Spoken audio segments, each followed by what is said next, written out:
Welcome to news pulse. నేను శ్వేత. AP CM Nara Chandrababu Naidu Sankranti పండుగ సందర్భంగా తన స్వగ్రామం నారావారిపల్లెలో 3 రోజుల పాటు పర్యటిస్తున్నారు. కుటుంబ సభ్యులతో కలిసి ఈ పండుగ వేడుకల్లో పాల్గొనడానికి ఆయన ఇప్పటికే గ్రామానికి చేరుకున్నారు. ఈ పర్యటనలో నారావారిపల్లెతో పాటు తిరుపతిలో కూడా పలు అభివృద్ధి కార్యక్రమాలను ప్రారంభించనున్నారు. దాదాపు 160 కోట్ల విలువైన పనులకు శంకుస్థాపనలు, ప్రారంభోత్సవాలు చేయనున్నారు. నారావారిపల్లెలో స్కిల్ బిల్డింగ్ సెంటర్, విద్యుత్ సబ్స్టేషన్, ఆలయానికి నిర్మించిన రోడ్డును ప్రారంభిస్తారు. తిరుపతిలో యూనివర్సిటీ హాస్టళ్లు, రుయా ఆసుపత్రిలో వసతి సముదాయాన్ని ప్రారంభించనున్నారు.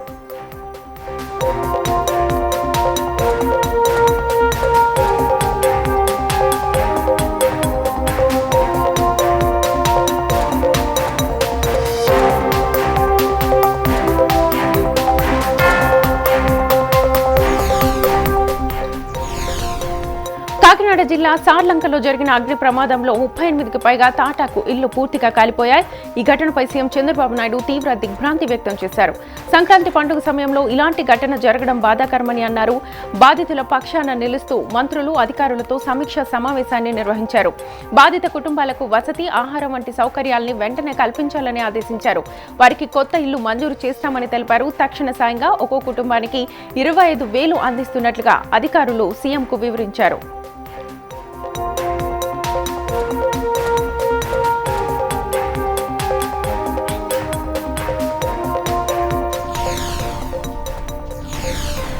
కృష్ణా, గోదావరి నదుల నీటిలో తెలంగాణకు ఉన్న హక్కులను కాపాడేందుకు అన్ని స్థాయిల్లో పోరాటం చేస్తున్నామని రాష్ట్ర నీటిపారుదల శాఖ మంత్రి ఉత్తమ్ కుమార్ రెడ్డి తెలిపారు. జల వివాదాలను చర్చలతో పరిష్కరించుకోవాలని భావిస్తున్నప్పటికీ అవసరమైతే న్యాయపరమైన చర్యలు కూడా తీసుకుంటామన్నారు. పోలవరం ప్రాజెక్టులో కేంద్రం ఇచ్చిన అనుమతులకు భిన్నంగా ఏపీ ప్రభుత్వం వ్యవహరిస్తోందన్నారు. దీని గురించి సుప్రీంకోర్టుకు వెళ్లినట్లుగా చెప్పారు. తెలంగాణకు కేటాయించిన నీటి పరిమితులకే తాము అంగీకరించామని, అనధికార విస్తరణను అంగీకరించబోమని స్పష్టం చేశారు.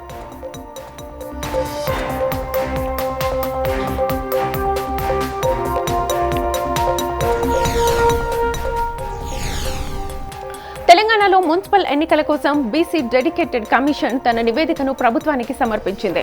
మొత్తం 50% రిజర్వేషన్లో ఎస్సీ ఎస్టీలకు కలిపి 15% పైగా కేటాయించి మిగిలిన 34% పైగా రిజర్వేషన్లు బీసీలకు ఇవ్వాలని కమిషన్ సూచించింది. పట్టణ ప్రాంతాల్లో ఎస్సీ ఎస్టీ జనాభా తక్కువగా ఉండడంతో ఈ నిర్ణయం తీసుకున్నట్లుగా తెలిపింది. కమిషన్ నివేదిక ఆధారంగా మున్సిపాలిటీలు, కార్పొరేషన్ల వారీగా రిజర్వేషన్లను ఖరారు చేయనున్నారు. రాష్ట్రంలో 117 మున్సిపాలిటీలు, 6 కార్పొరేషన్లలో 52.42% మంది ఓటర్లు ఉన్నారు.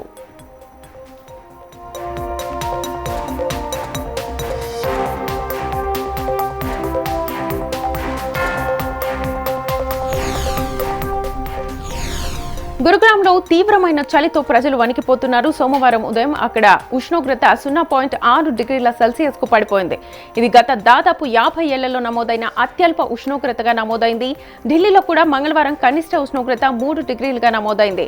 గురుగ్రామ్ ఉష్ణోగ్రత హిమాచల్ ప్రదేశ్, ఉత్తరాఖండ్లోని కొన్ని కొండ ప్రాంతాల కంటే కూడా తక్కువగా ఉండడం విశేషం. ఢిల్లీతో పాటు హిసార్, అమృత్సర్, చురు వంటి పలు మైదాన ప్రాంతాల్లో కూడా చలి తీవ్రంగా ఉంది. ఈ చలి వాతావరణంతో ప్రజలు తీవ్ర ఇబ్బందులు ఎదుర్కొంటున్నారు.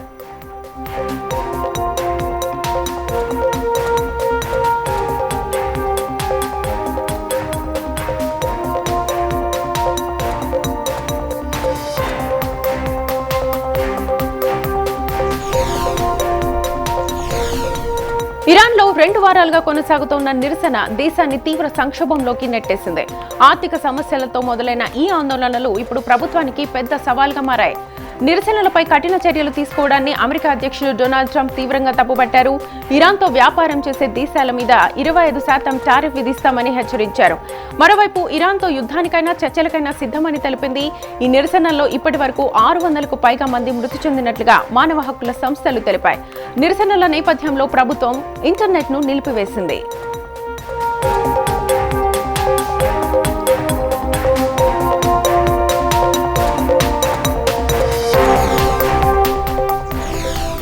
అమెరికా ప్రభుత్వం నేరాలు, ఇమ్మిగ్రేషన్ ఉల్లంఘనలపై కఠిన చర్యలు తీసుకుంటోంది. 2025లో ఇప్పటి వరకు 1,00,000కు పైగా వీసాలను రద్దు చేసినట్లుగా ప్రకటించింది. ఇందులో దాదాపు 8,000 మంది విద్యార్థుల వీసాలు కూడా ఉన్నాయి. న్యూయార్క్, వాషింగ్టన్ నుంచి వచ్చిన సమాచారం ప్రకారం దేశ భద్రతను దృష్టిలో ఉంచుకుని ఈ నిర్ణయం తీసుకున్నారు. నేర కార్యకలాపాల్లో ఉన్నవారు, చట్ట సంస్థలతో గొడవలు ఎదుర్కొనే వారినే లక్ష్యంగా చేసుకున్నామని స్టేట్ డిపార్ట్మెంట్ తెలిపింది. అలాగే 2,500 ప్రత్యేక వీసాలు కూడా రద్దయ్యాయి.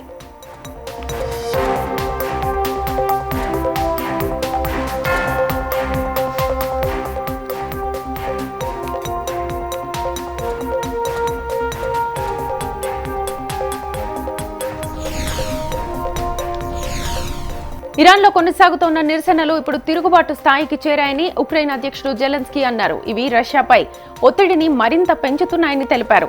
సోషల్ మీడియా ఎక్స్ వేదికగా చేసిన పోస్టుల్లో ఇరాన్లో జరుగుతున్నవి సాధారణ ఆందోళనలు కాదని, పూర్తిస్థాయి తిరుగుబాట్లేనని స్పష్టం చేశారు. ఇరాన్ ప్రజలు వారి పాలన నుంచి విముక్తి పొందాలని చూస్తున్నారని తెలిపారు. మార్పు సాధ్యమయ్యే ఈ సమయంలో ప్రపంచ దేశాలు నిద్రపోకూడదని, ఇరాన్ ప్రజలకు మద్దతుగా ముందుకు రావాలని జెలెన్స్కీ పిలుపునిచ్చారు.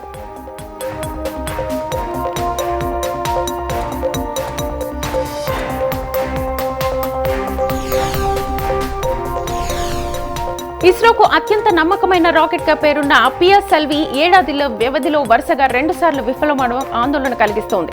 తాజా ప్రయోగంలో అన్వేష అనే నిఘా ఉపగ్రహంతో పాటు మరో 15 ఉపగ్రహాలు కోల్పోయారు. రాకెట్ 3వ దశలో పీడనం తగ్గడంతో నియంత్రణ కోల్పోయినట్లుగా ప్రాథమికంగా గుర్తించారు.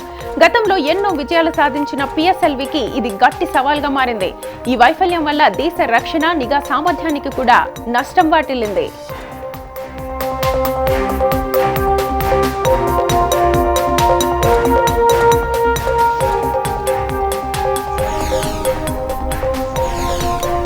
ఉమెన్స్ ప్రీమియర్ లీగ్ 2026పై బీసీసీఐ కీలక నిర్ణయం తీసుకుంది. జనవరి 14, 15, 16వ తేదీల్లో జరిగే WPL మ్యాచ్లను ప్రేక్షకులు లేకుండానే నిర్వహించనున్నారు.